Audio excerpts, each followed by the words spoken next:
नमस्कार दोस्तों, स्वागत है आप सभी का आपके अपने YouTube चैनल में जिसका नाम है बोर्ड परीक्षा। आज हम लोग बात करेंगे कक्षा 12 के NCERT मैथमेटिक्स के सॉल्यूशन की। और एक्सरसाइज जो आपके सामने चल रहा है वो है आपका एक्सरसाइज 7। अध्याय 7 की ये विविध प्रश्नावली चल रही है। अध्याय का नाम है हमारा समाकलन, अंग्रेजी में इसे कहते हैं इंटीग्रल या इंटीग्रेशन। ठीक है, आइए क्वेश्चन नंबर आपका आया है 23। क्वेश्चन नंबर 23 आपके सामने आपकी स्क्रीन पे। अगर आप इसके पहले के वीडियो को देखना चाहते हैं तो वीडियो सेक्शन या प्ले लिस्ट पर जाकर के वीडियो को देख सकते हैं। सवाल है आपका tan इनवर्स अंडर रूट, ये हो गया आपका 1 - x अपॉन 1 + x। इसका हमें x के सापेक्ष समाकलन ज्ञात करना है, तो हमने यहाँ पर लगा दिया dx। चलिए अब यहाँ पर हम लोग क्या करेंगे, लिखेंगे माना, और हमने इसे क्या मान लिया i बराबर समाकलन, ये हो गया आपका tan inverse under root 1 - x upon 1 + x dx। अब सवाल को बेहतर तरीके से हल करने के लिए हम x का कोई एक ऐसा मान माने जो सवाल को आसान कर दे। तो हमने सोचा कि x बराबर cos थीटा अगर मानेंगे तो cos थीटा का फार्मूला लगा करके 1 को कैंसिल किया जा सकता है। तो यहाँ पर हो गया आपका माना x बराबर cos थीटा। अब यहाँ पर क्या होगा कि हम डिफ्रेंसिएशन करेंगे तो ये हो जाएगा आपका dx बराबर d बाई डी थीटा, या सीधे हम लोग कर दें कि dx equal to cos theta का ये हो जाएगा आपका माइनस साइन थीटा, और थीटा का फिर हो जाएगा आपका डी थीटा। ठीक है, तो अगर dx को रिप्लेस करेंगे तो उसकी जगह पर हम रख सकते हैं माइनस साइन थीटा और इसके बाद डी थीटा। चलिए अब ये हो जाएगा आपका i बराबर समाकलन, और ये हो गया आपका tan इनवर्स, फिर अंडर रूट, ये हो गया आपका 1 - cos थीटा अपॉन नीचे हो गया आपका 1 + cos थीटा, और फिर dx की जगह पर हम रख देंगे minus sine theta D theta. तो ये हो गया आपका माइनस साइन थीटा और फिर डी थीटा। चलिए सवाल को आगे हल करेंगे। अब cos थीटा का फार्मूला लगाएंगे तो ये हो जाएगा, तो यहाँ पर हमने फार्मूला लगाया, ब्लैक से हम फार्मूला लगाएंगे cos थीटा इजिकल टू ये हो गया आपका 1 - 2 साइन स्क्वायर थीटा बाई 2, और ये हो गया आपका cos theta is equal to 2 cos square theta by 2 - 1। ठीक है, अब हम इन मानों को रख देंगे तो ये हो जाएगा आपका i बराबर, ये हो गया आपका समाकलन tan इनवर्स अंडर रूट, ये हो गया आपका 1 माइनस, अब लिखेंगे 1 - 2 साइन स्क्वायर थीटा, 1 की जगह पर 1 की माइनस की वजह से वो हो गया प्लस, अपॉन नीचे हो जाएगा आपका कि 1 + 2 cos स्क्वायर थीटा बाई 2 - 1, और ये हो गया आपका माइनस साइन थीटा, और आगे लगा देंगे डी थीटा। ठीक है, अब हम लोगों को क्या करना है कि सवाल को आगे लेकर के चलना है। यहाँ पर हो गया आपका 1 से 1 कैंसिल हो गया, 1 से 1 कैंसिल हो गया, और ये हो गया आपका i बराबर समाकलन, ये आ गया आपका tan इनवर्स अंडर रूट, ये हो गया आपका 2 sine square theta by 2 upon 2 cos square theta by 2। ठीक है, 2 से 2 कैंसिल हो गया, और इधर हो गया आपका माइनस साइन थीटा और ये डी थीटा।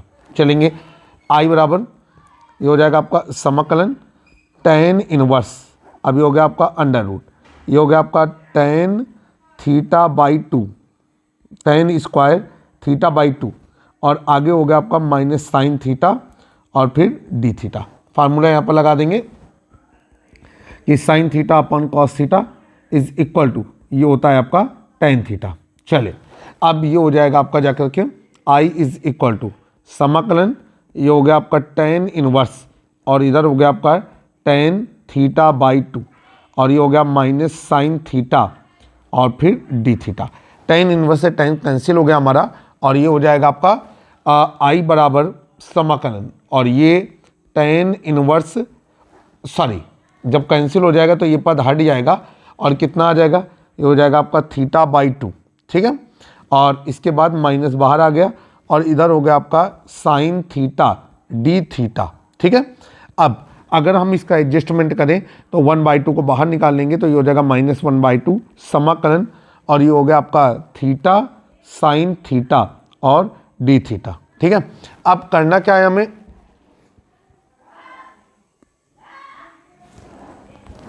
अब खंडशः समाकलन करना है। खंडशः समाकलन में क्या हो जाएगा, आइलेट का इस्तेमाल करना है, ठीक है। और यहाँ पर जो आइलेट के अनुसार एल्जेब्रिक फंक्शन पहला पद बनेगा और टेक्नोमेट्रिक दूसरा पद बनेगा। तो ये हो गया हमारा फर्स्ट फंक्शन और ये हो गया आपका सेकंड फंक्शन। यहाँ पर हो गया आपका आई बराबर -1/2।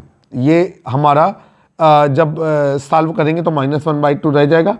अब ये हो गया आपका पहले पद को छोड़ा और फिर दूसरे पद का समाकलन, ठीक।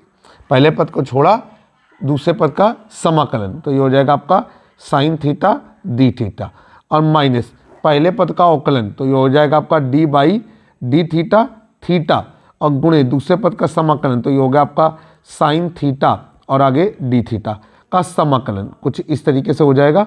और फिर पूरे के आगे क्या लग जाएगा आपका डी थीटा, ठीक। और इसको हमने बंद कर दिया। अब यहाँ पर क्या आएगा, ये हो जाएगा आपका फार्मूला कि समाकलन, ये हो जाएगा आपका sine theta D theta is equal to minus cos theta plus C. ये हो गया आपका आई बराबर -1/2 और ये ब्रैकेट के अंदर हो गया हमारा थीटा, फिर इसके बाद माइनस कॉस थीटा, ठीक है, माइनस ये हो जाएगा समाकलन। थीटा का मान हो जाएगा आपका, थीटा का थीटा के सापेक्ष समाकलन वो हो जाएगा 1 और ये हो जाएगा अवकलन वो हो जाएगा 1 और ये हो जाएगा आपका माइनस कॉस थीटा फिर डी थीटा, ब्रैकेट बंद कर देंगे, एडजस्टमेंट करेंगे तो ये हो जाएगा आई बराबर हो जाएगा आपका 1/2 को अंदर प्रवेश कर देंगे तो ये हो जाएगा आपका 1/2, फिर इधर हो जाएगा थीटा कॉस थीटा, ठीक है, और माइनस 1/2। अब ठीक है, अब यहाँ पर क्या हो जाएगा आपका कॉस थीटा का, ये हो जाएगा आपका साइन थीटा, ठीक है, तो ये हो गया आपका साइन थीटा, ठीक, और प्लस क्या हो जाएगा आपका सी, तो यहाँ पर आ गया आपका प्लस सी, जहाँ सी एक नियतांक है जिसे समाकलन नियतांक कहते हैं। अब अगर देखेंगे तो हमको यहाँ पर मान रखना होगा जो हमने माना था, ठीक है। तो यहाँ पर कॉस थीटा होता है माइनस साइन थीटा, इसी वजह से ऋण ऋण का गुणा धन और धन ऋण का गुणा ऋण हो जाएगा। अब यहाँ पर लिखेंगे चूँकि x बराबर कॉस थीटा, ये हमको मालूम है, इसलिए थीटा बराबर हो जाएगा आपका कॉस इनवर्स x, ये हो जाएगा i, इसलिए ये जो i का मान हो जाएगा, i का मान हो जाएगा 1/2, इधर हो जाएगा आपका कॉस इनवर्स x, ठीक, और ये हो जाएगा कॉस फिर कॉस इनवर्स x, ठीक, फिर आगे हो जाएगा आपका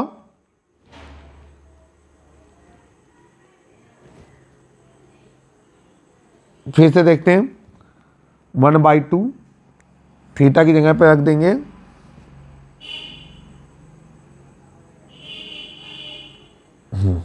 अब यहाँ पर हो जाएगा आपका माइनस 1/2 और देखिए आपको एक पता होना चाहिए फार्मूला होता है कि sine theta is equal to √1 minus cos square theta, ठीक है, पहली त्रिकोणमितीय सर्वसमीका होती है, तो ये हो जाएगा आपका -1/2 √, ये हो जाएगा 1 माइनस कॉस थीटा का मान रख देंगे तो ये हो जाएगा x, तो ये हो जाएगा x स्क्वायर और प्लस सी। अब इसको जरा एडजस्टमेंट करेंगे तो i बराबर हो जाएगा 1/2 फिर x कॉस इनवर्स x, ठीक है, और फिर क्या हो जाएगा minus √1 minus x square, bracket बंद हो जाएगा, प्लस c, जहाँ c एक नियतांक है जिसे समाकलन नियतांक कहा जाता है। ये आपका आंसर हुआ। तो देखिए आपने आसानी से सवाल को हल कर लिया।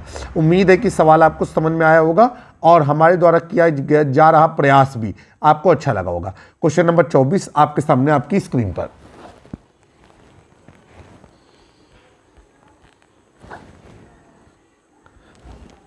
क्वेश्चन नंबर 24 में सवाल क्या कह रहा है, सवाल आपसे कह रहा है कि समाकलन और पद दिया गया है आपका √x² + 1 और इसके बाद ये हो गया आपका ब्रैकेट पे log और फिर अगले ब्रैकेट में x² + 1 माइनस 2 log x। अब ये बड़ा वाला ब्रैकेट बंद कर दिया, अपॉन नीचे हो गया आपका x की पावर 4 और फिर क्या लगा दिया हमने dx। अब इस सवाल को हल करने के लिए हम इस सवाल को कुछ एडजस्टमेंट के साथ अगर हल करने की कोशिश करेंगे तो मेरे ख्याल से बेहतर रहेगा। सबसे पहले इस सवाल को फिर से नोट किया और हमने क्या कर लिया कि इस पद को माना कर लिया, माना i बराबर और ये पूरा पद लिख दिया समाकलन, और ये हो जाएगा आपका under root x square plus 1। इसके बाद ब्रैकेट में हो गया आपका लॉग, छोटे ब्रैकेट में हो जाएगा x square plus 1 minus 2 log x, ठीक है, ब्रैकेट बंद कर दिया, अपॉन एक्स की पावर 4, और ये हो गया आपका dx। चलिए अब हमें करना क्या है, सवाल को हल करने के लिए यहाँ पर हम सबसे पहला फार्मूला लगाएंगे, n log m is equal to log m की पावर n, ये हो गया। अब इस फार्मूले का जब इस्तेमाल करेंगे तो ये हो जाएगा आपका i बराबर समाकलन, ये हो गया आपका under root x square plus 1, इसके बाद ब्रैकेट पे log, ब्रैकेट में x square plus 1 minus log, और ये हो गया आपका एक्स स्क्वायर, ब्रैकेट बंद हो गया, अपॉन नीचे हो गया एक्स की पावर 4, और फिर हो गया आपका dx। चलिए अब हम फार्मूला लगाएंगे log m minus log n का, तो ये फार्मूला हो गया आपका log m minus log n is equal to, ये हो गया आपका log m अपॉन n, या यहाँ पर आ गया आपका i बराबर समाकलन अंडर रूट, ये हो गया आपका एक्स स्क्वायर प्लस 1, और फिर हो गया आपका log, ब्रैकेट में x square plus 1 upon x square, इसके बाद अपॉन नीचे हो जाएगा आपका एक्स की पावर 4, और ये हो गया आपका dx। अंश के प्रत्येक पद के लिए हर को जब अलग करेंगे log वाले टर्म्स में तो ये हो जाएगा समाकलन अंडर रूट, ये हो गया आपका एक्स स्क्वायर प्लस 1, आगे हो गया आपका log, ये हो गया 1 plus 1 upon x square, upon नीचे हो जाएगा एक्स की पावर 4, और इधर लग गया हमारा dx, ठीक है। अब सवाल को और आसान करना है, कैसे क्या करना है जरा समझना होगा हमें। तो यहाँ पर क्या करेंगे कि एक्स स्क्वायर कॉमन लेंगे, तो ये हो जाएगा, आप एक्स स्क्वायर जब कॉमन करेंगे और वर्गमूल से बाहर आएगा तो वो बाहर आएगा एक्स, और ये हो जाएगा आपका 1 प्लस 1 अपॉन एक्स स्क्वायर, ठीक है, और ये हो गया आपका log, ये हो गया आपका 1 प्लस 1 अपॉन एक्स स्क्वायर, और फिर क्या कर दिया हमने, लगाया dx अपॉन नीचे हो गया आपका x की पावर 4, ठीक है। चलिए अब हम लोग एडजस्टमेंट करेंगे, काटे पीटेंगे, तो ये हो जाएगा आपका एक्स क्यूब, तो ये हो जाएगा आपका i बराबर, अब ये हो गया आपका समाकलन under root 1 plus 1 upon x square log 1 plus 1 upon x square dx upon नीचे हो जाएगा आपका एक्स क्यूब। चलिए सवाल को हल करने की कोशिश करेंगे। अब यहाँ पर हम मान लेते हैं, तो हमने माना कि आपका 1 प्लस 1 अपॉन एक्स स्क्वायर जो है ये t के बराबर है। हमने ऐसा क्यों किया है आप समझ गए होंगे, दोनों ही पदों में हमने 1 plus 1 upon x square generate कर लिया है ताकि हम सवाल को आसानी से आगे मूव कर सकें।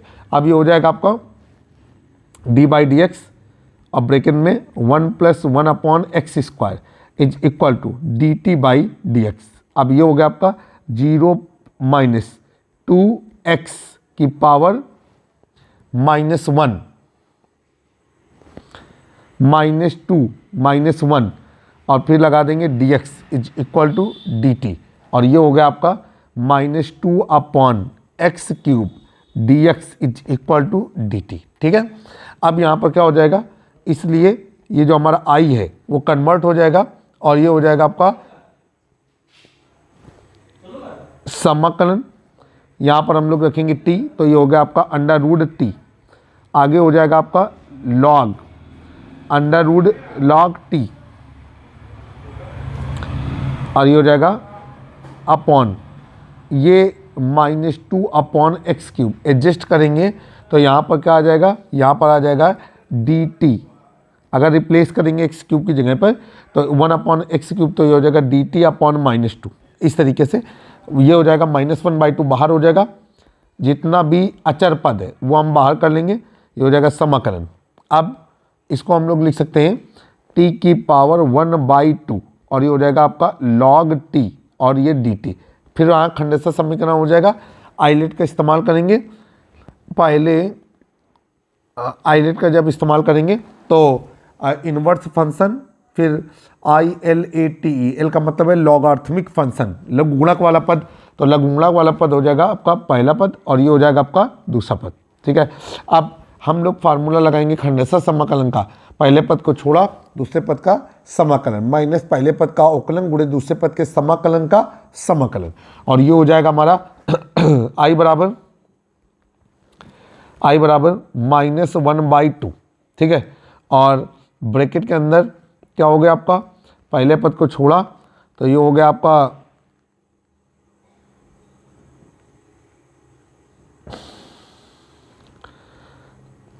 पहले पद को छोड़ा तो ये हो गया आपका log t माइनस दूसरे पद का वो पहले पद का को छोड़ा दूसरे पद का समाकलन, तो ये हो जाएगा t की पावर 1/2 इंटू डी टी। ठीक है, माइनस पहले पद का अवकलन तो d/dx, और ये हो जाएगा आपका d/dt, और ये हो जाएगा आपका log t, पहले पद का अवकलन गुणे दूसरे पद का समाकलन, तो ये हो जाएगा t की पावर 1/2 dt, और फिर पूरे का समाकलन। तो ये कुछ इस तरीके से हो जाएगा कि यहाँ पर लग जाएगा आपका dt।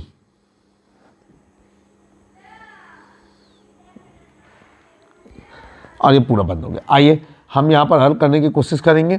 तो यहाँ पर कितना हो जाएगा, ये हो जाएगा आपका, सभी लोग बेहतर तरीके से जानते हैं,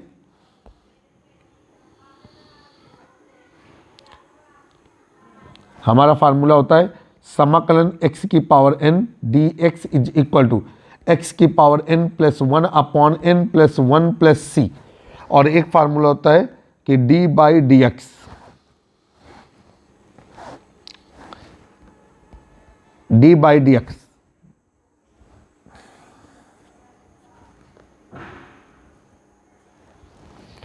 log x is equal to 1/x। ये हो गया आपका i बराबर -1/2। ठीक है, और फिर ये हो गया आपका log t इंटू ये हो जाएगा t की पावर 1/2 प्लस 1/1/2 प्लस 1 माइनस ये हो गया आपका 1/t इंटू t की पावर 1/2 प्लस 1/1/2 प्लस 1, और फिर क्या हो गया आपका dt। इसको हमने पूरा बंद कर दिया। यहाँ पर आ जाएगा आपका i बराबर -1/2, और ये हो जाएगा आपका 2 × 2 = 3, 3/2, तो ये हो जाएगा आपका 2/3, और ये हो गया आपका log t। ठीक है, 2/3 log t। ठीक है, इंटू ये हो जाएगा t की पावर, ठीक है, 3/2, फिर ये हो जाएगा माइनस। अब यहाँ पर क्या हो जाएगा, ये हो जाएगा आपका समाकलन, इधर हो जाएगा आपका 3/2 ओ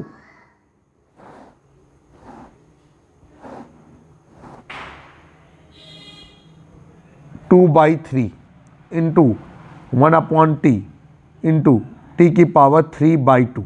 ठीक है, अब जब ये ऊपर जाएगा तो एडजस्ट हो जाएगा, और यहाँ पर क्या लगा देंगे dt, ये ऐसे बंद हो गया। अब ये ऊपर जाएगा तो क्या बनेगा हमारा i बराबर -1/2, और अंदर से बाहर निकाल लिया 2/3। ठीक, अब ब्रैकेट के अंदर जो पद आएगा वो आएगा आपका log t इंटू t की पावर 3/2 माइनस समाकलन। अब ये 1/t को लिखा जा सकता है t की पावर -1, फार्मूला लगेगा a की पावर m गुणे a की power n is equal to a की पावर m प्लस n। ठीक, और ये हो जाएगा आपका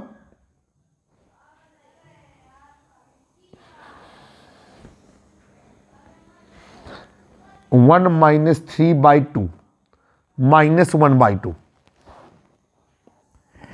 अब देखिए यहाँ पर क्या बचेगा, यहाँ पर बचेगा हमारा t की पावर -1 इंटू टी की पावर 3/2 dt, और जब हम इसको एडजस्ट करेंगे तो ये हो जाएगा आपका -1 + 3/2, तो ये हो जाएगा आपका 1/2। दैट मीन्स कि जो अगला स्टेप होगा ये 2 से 2 कट गया, और आपका हो जाएगा i = -1/3।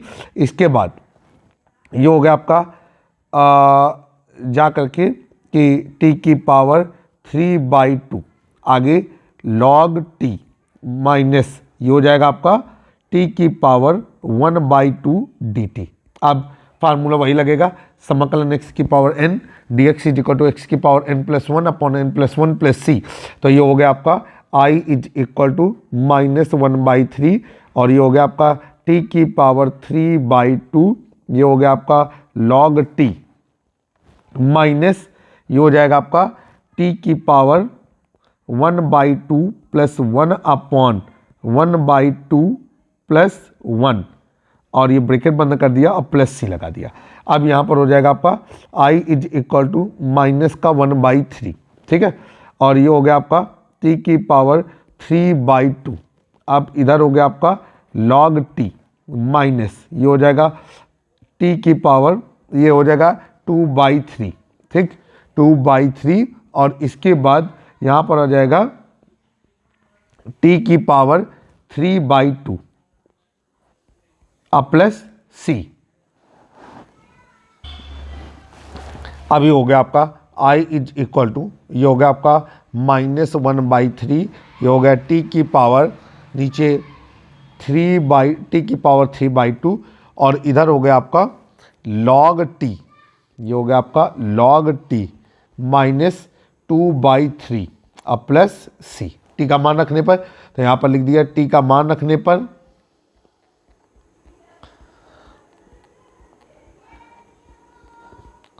और जब t का मान रखा तो ये हो जाएगा आपका I बराबर -1/3 1 प्लस 1 अपॉन एक्स स्क्वायर की होल पावर 3/2 और ये हो गया आपका log ब्रैकेट में 1 plus 1 upon x square -2/3 plus C, जहाँ सी एक नियतांक है जिसे समाकलन नियतांक कहते हैं। ये आपका आंसर हो गया। आपने सफलतापूर्वक क्वेश्चन नंबर 23 और क्वेश्चन नंबर 24 का सलूशन प्राप्त किया। उम्मीद है कि सवाल आपको समझ में आया होगा। जल्द ही एक नए वीडियो में फिर से मुलाकात होगी। तब तक जुड़े रहें आप अपने यूट्यूब चैनल से जिसका नाम है बोर्ड परीक्षा। जय हिंद, जय भारत।